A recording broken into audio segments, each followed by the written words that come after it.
Yo, so it was a pretty epic week.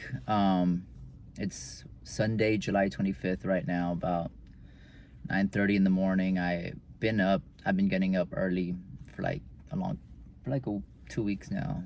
Totally switched, reset my whole thing, and now I'm like always up early. But yeah, this the highlight of my week, month, whatever, just long time was this Thursday, a few days ago now.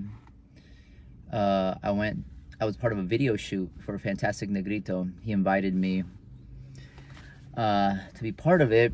I texted him. When did I text him? I think I texted him Monday, and Monday or Tuesday. No, yeah, Monday. And we haven't kicked it in hella years. We jammed back in the day, and we even shot a little video of us jamming at his like art gallery spot, Black Ball Universe, back in 2013, which is crazy, right? Long ass time ago.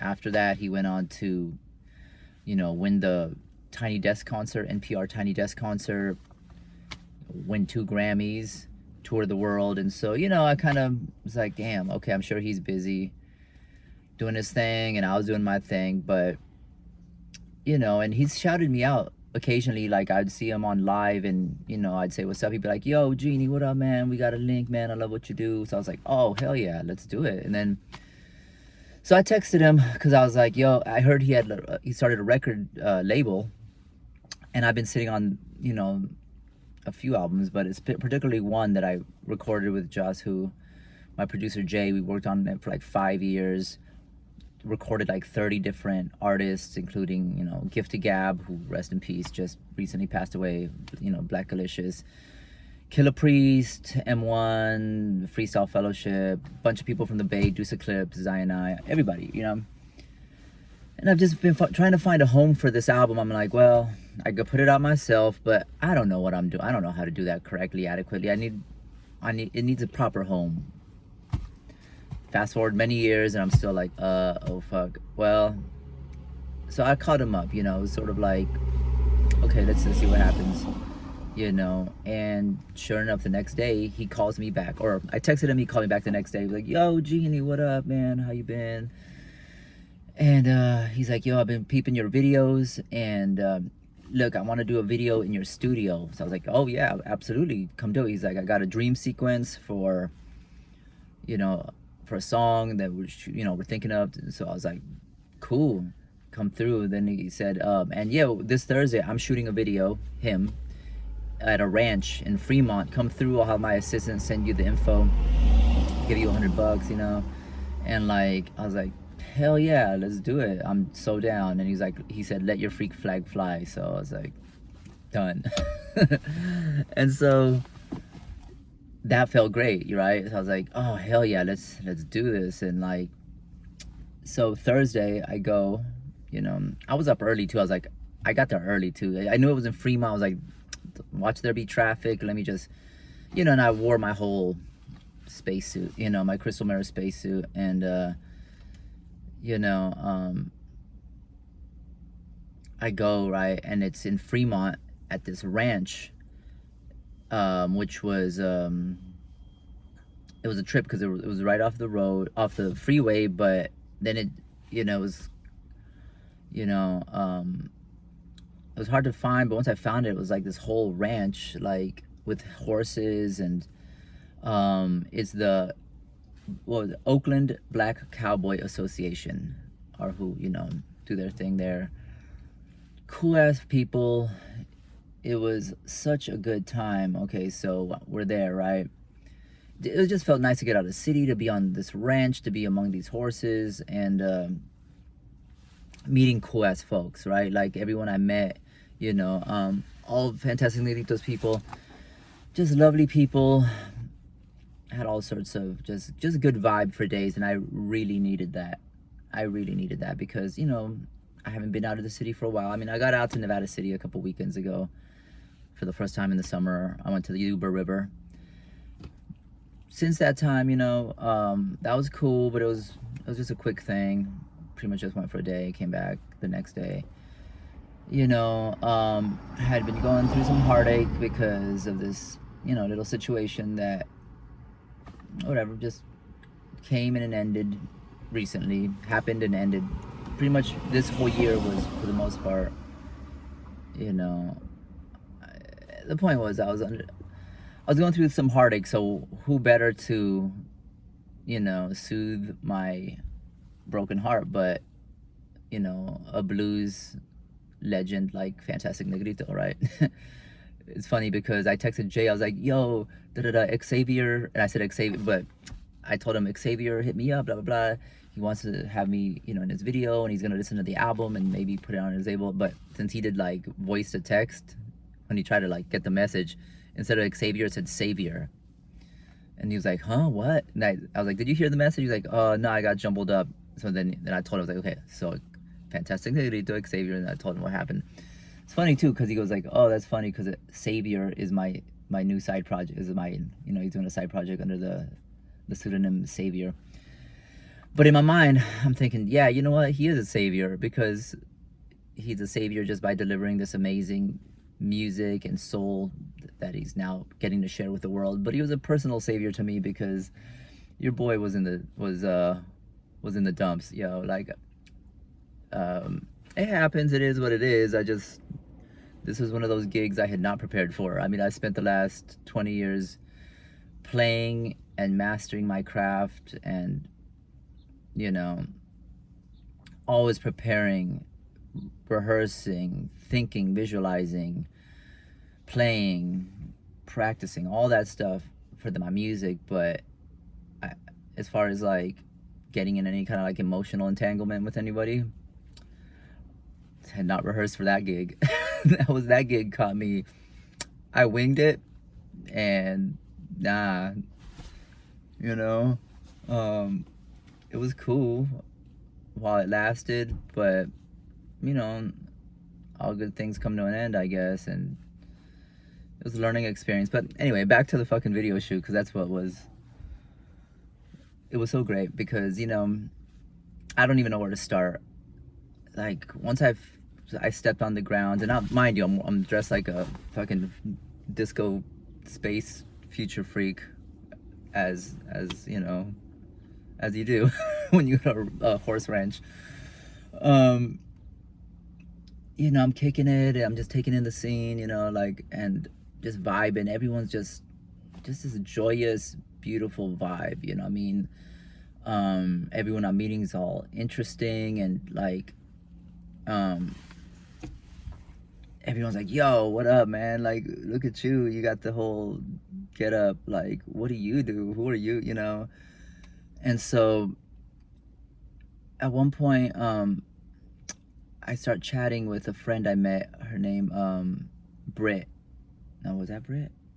Well, what was her name? I just met her too. Like, her, Soul B was like her handle. I remember that much. It was like Soul B. Really cool girl. And then, she's a singer, friends with Xavier, and so we're chatting it up. And then there's this Rasta who's there. So it was like, basically, I met this guy Duga. He was like the horse whisperer. Basically, he was the guy, one of the guys who like teaches you how to ride the horse and how to, basically this Caribbean cat, this dread cowboy. He asked me if I wanted to get on the horse, and I was like, yeah, I want to get on the horse. Well, at first I was like, yeah, you can get on the horse? Okay, well. So he takes me on, he goes and he shows me, and, he teaches me, all the fundamentals, and, he basically was like, okay, when you pull, this is reverse. When you, on this, I don't know what you call it, the reins or whatever. He's like, this reverse, and you want to put it in park, you put it on the thing. I forget what it's called, but it's like, on the saddle, that little knob thing. He's like, if you want to go left, if you want to go right, and as soon as I got on the horse, it's massive, just massive, graceful, huge mound of pure muscle, I started rubbing its head, its neck, its mane. Mane, is that for a horse? Mane, whatever, so it's kind of like like I do with my dog, and it puts my dog at ease. I started doing with the horse, and it put its head down, and it was. I felt this whole surge of like relief and tension just evaporate off of my shoulders, off of my whole essence. I've been, heavy-hearted lately. You know what I'm saying? I've had a heavy heart. Someone I liked a lot, who liked me at one point, eventually got over me and got with someone else, but like kept me around until she was like nice and secure with someone else and was like, okay, I'm done with you. Left me high and dry. Worked out great for her, not so much for me. But whatever. I was putting all that behind me, and I was taking it in. I was like, well, now I'm at this ranch. This is wonderful, and I'm on this horse, and it just felt really good. I felt so much relief. I was like, yeah, this is dope. Feels good. And then Duga, his vibe was just so great and pure and genuine, and everything about this is just so real. After being always in a city of like, I don't want to be pessimistic about it or cynical, but it's like, cities can be pretty fake plastic. I mean, they are just a fake plastic thing. And then to go on this ranch with all this like essence, beautiful essence, artistry, and natural realness, it felt good. It felt wonderful. So that felt really good. It was an all-day thing. We were there. I was wearing my spacesuit the whole time, and I was like, okay, like I'm gonna stay in character. I'm gonna stay in costume, or we do the video shoot. We're like dancing around, and like it was the shit. It was so much fun. Such good folks, and so it really was like like an oasis in a emotional desert. You know what I'm saying? What I've been feeling, what I've been experiencing for the last, I guess it's been like 2 weeks of turmoil in which I've lost like 10 pounds, which I'm glad for. I went through a bout of like, the first couple of days, no sleep, no food for days, which actually was great. It was like an amazing ritual that, to do that for no reason. I mean, it's hard to think of doing that when you're nice and comfortable and happy and everything is great, but you should be able to. I never quite could imagine doing that, but once I had this heartbreak thing going on, then I was like, I didn't even think about it. I was just like, appetite gone, sleep, what's that? And then for like a full week, I only slept like 4 hours a night, because I'd wake up at 4:30 in the morning and it was done. No sleeping, just my mind just like feeling this loss and grief, whatever. It feels silly. I feel stupid for even, but it is what it is, right? And so yeah, Xavier, my savior, at this, my emotional savior during this, he doesn't even know, right, that he helped me out on so many levels just by, bringing me into his world of pure, genuine artistry, joy, and he exudes that vibe and that beauty, and he's been able to make such a mark on the world, that it's inspiring and it's beautiful. And the fact that he shows me so much love, that's wonderful. Like afterwards we talked after the video show, we were kicking it. He was like asking me how San Francisco was, right? And I was like, well, SF isn't what it used to be. I mean, it's been so long now that it was even like that artsy, down to earth, interesting, vibey place. Now it's, something else, without getting all into it. And he was like, yeah, man, I feel you. I feel the same about Oakland. People are on this generic, like hyphy, ignorant, generic tip, you know what I'm saying? Like, where he's trying to do something different, out the box, transcend all this, generic vibe. And so, it felt good. It felt very encouraging, because he told me that that's what he loves about me, that I'm doing something completely out of the box, different, my own thing. And he was like, yo, man, we're the only ones left. And I'm like, yeah, I mean, I've been feeling like I'm the last of the Skohikans doing my thing in San Francisco. It's not even a thing to be an artist, to be a professional artist here, professional musician, professional artist, professional creative. It's not, it's like not even few and far between. It's me and none between. It's like who the hell, why would you be in this city doing that? And anyway, I explained this to him, and he gets it straight up, you know. He got it. And that pickle. Oh, and he said, yo man, we got to work together, let's do a project together. I was like, yeah, I'm down. I am so down, you know. And it's funny to hear him say like how he feels that about Oakland, but I'm like, I mean, wow, that's, if you feel that and you got like 2 Grammys, fucking basically toured the entire world, and you know, got to live your dream, and still, you know, but yet the Bay just kind of sucks now in a lot of ways. It's a beautiful place. I mean, I grew up here, so you know, I've always been here, but it's physically beautiful, but it's all wonky. Like California in general is kind of gone downhill, but the Bay Area, it's so far away from the industry as far as music and the actual, that real artistic musical influence that shapes, the state of music and art. Here is just tech and tech culture, which is, it is what it is, and it is what it is. But I'm here because I'm from here, and I have this unique opportunity to just devote all my time and all my energies just music and just art, but it reminds me of a Bill Burr interview I heard, where he said that when he was coming up, and like he'd drive for hours to play some random gig in some small town where it was like, barely any people, and he would kill it, right? He'd do great, but it always felt like he said this one thing. He said it felt like I was killing it in obscurity, and I remember that, like, my ears perked up. I was like, yes, I know that feeling. I'm killing it in obscurity. I show up and just tear it up, but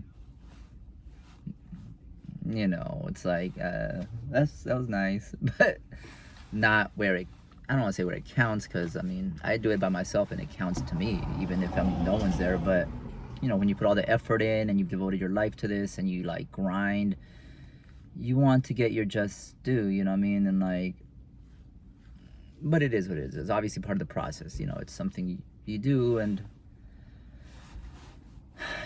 so it was a good week, it was a good week. It's been an interesting month, to say the least. I just keep it real, like, yeah, I don't know that I've ever had heartbreak, I mean, I've had I've dedicated my life to music solely to music for virtually 20 years now, in which time I had like one emotional entanglement relationship with someone 10 years ago. Literally, that was the last time. It's, the years go by fast. Now it feels like, damn, 10 years ago, okay. But since that time, it's just been like, just casual, whatever, just situations. Never got caught up, never got attached. It was always just like, whatever, you know what I mean? It is what it is. And I just knew, okay, well, I'm not getting married, I'm not having kids. I'm like, I'm gonna pursue my purpose in my music, and that's my mission in life. And I have this unique opportunity to do something that I've always wanted to do that no one else is really doing. I do something unique. I knew it was unique when I started. I knew if I dedicated all my time and energy to it, I'd just maximize it. And I've accomplished that, That said, like, I don't know. I didn't even know I wanted anything with anyone. And I didn't necessarily, but, I met someone and it worked out that way. And it was mutual for a while, and then eventually, things happened. And so that ended, kind of to my surprise. It shouldn't have been a surprise, though. It was started towards the end. It got kind of obvious that something was up, but I was just like I said, this was one gig I had not prepared or practiced or rehearsed for. And it is what it is. But, like, sometimes it's good to get shaken up and like, kind of take an L just to like reassess and learn. And you really learn when you take an L like that. You really do kind of like learn all the lessons. Like, oh, okay, now I really get it. I might have heard about it. I might have heard what you do, what you don't do, what you look out for, how you go about. But it's another thing to do it firsthand and be like, oh, damn, that's what happens, huh? Okay, but all in all, it's positive that at the end of the day, I know my music will always be there, and now it really shows me what's important. And people come and go. People are fickle, 1 second they're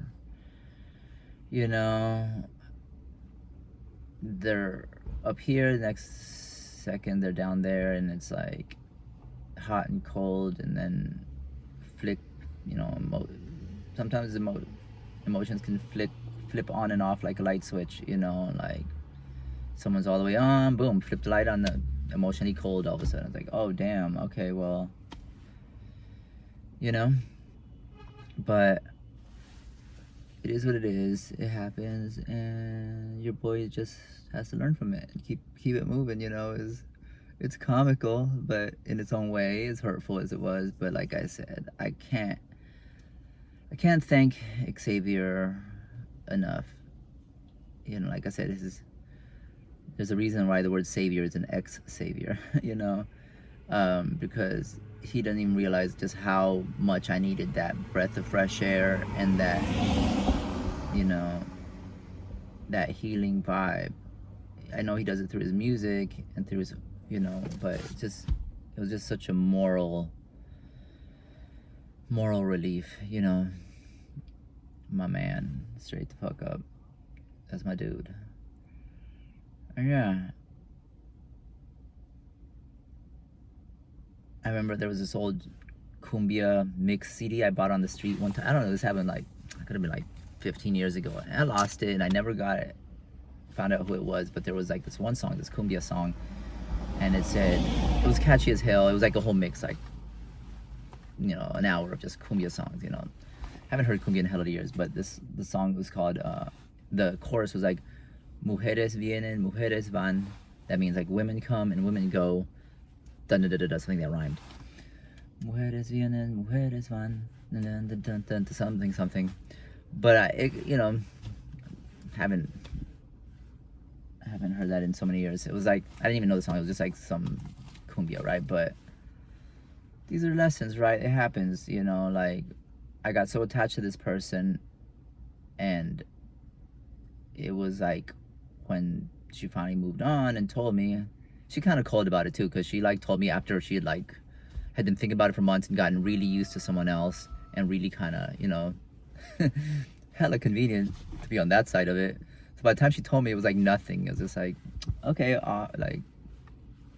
that hurt really bad, and it would have been cool. She's been honest from the get, but I get it. It was the easiest thing was to just damn. But like I said, you can't. Sometimes you take the W, but sometimes you take the L, and you learn more from the L, oftentimes, So your boy took an L, but then all around, I feel I don't know. I feel it's all good. It's all good.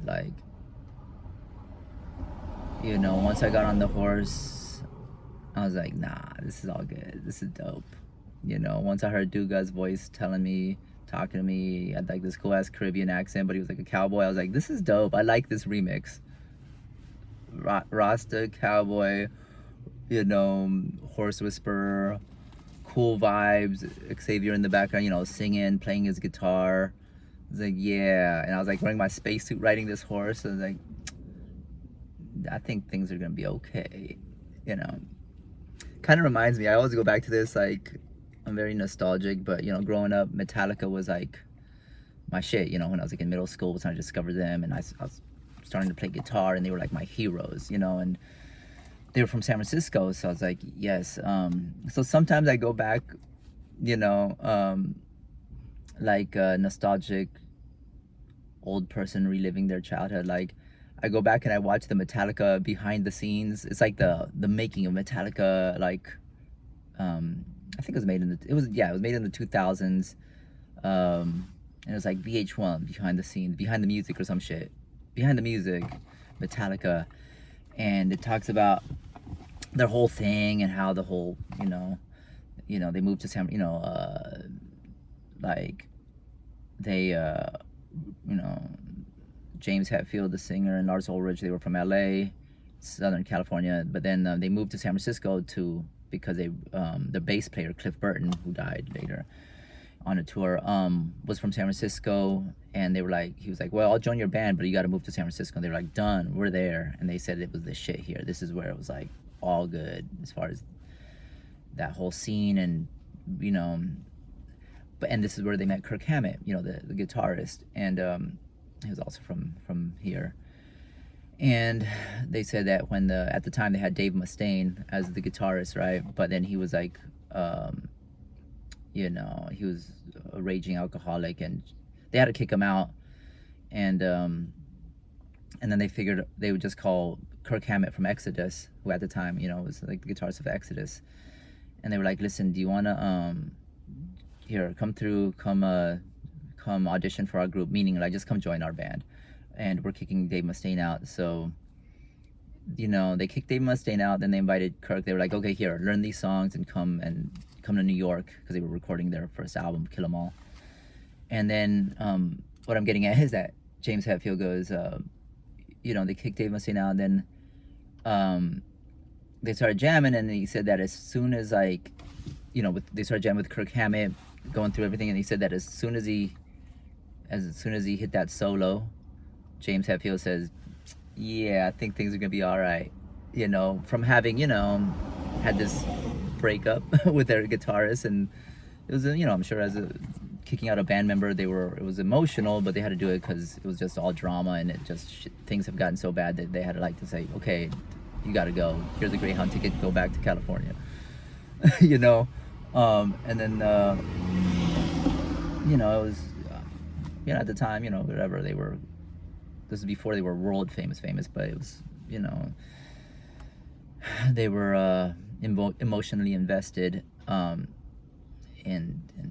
passionate, but anyway, I don't know why I related to like Kirk Hammett joining Metallica, but that's how my mind thinks. I'm like, well, I had this breakup, and now that's like Dave Mustaine leaving Metallica. And for me, though, riding the horse, hearing Duga's voice and getting on that horse and riding around, that was like my Kirk Hammett solo. This is really silly, but where I thought, yeah, things are gonna be okay. Yeah, the pain was real, yo. Like, that shit it brought the best out of me, because I was like, wow, I didn't expect to go on a vision quest where like something happens when you don't eat or sleep for days, that it just like, I was just awake. I had all this energy, and my mind was just like, I felt like I was just on something. It was a trip. So anyway, this is getting kind of long. I'm just rambling, but I guess that's the point. So yeah, it's been 28 minutes. Look at how fast 28 minutes go by when you're just rambling. So that's where your boy's at. So eventually the video is gonna come out. I can't wait to see it. I didn't even, actually, that was kind of an afterthought. I was like, oh yeah, and there'll be a video about this. I was like, this is just epic in every sense anyway. And all right, I'm sure it came out cool. It's Fantastic Negrito, so it'll get a lot of eyes, and I just want to thank him. It goes without saying, but he definitely saved my soul, for the time being. And yeah, anyway, so happy Sunday, and I am out. Peace.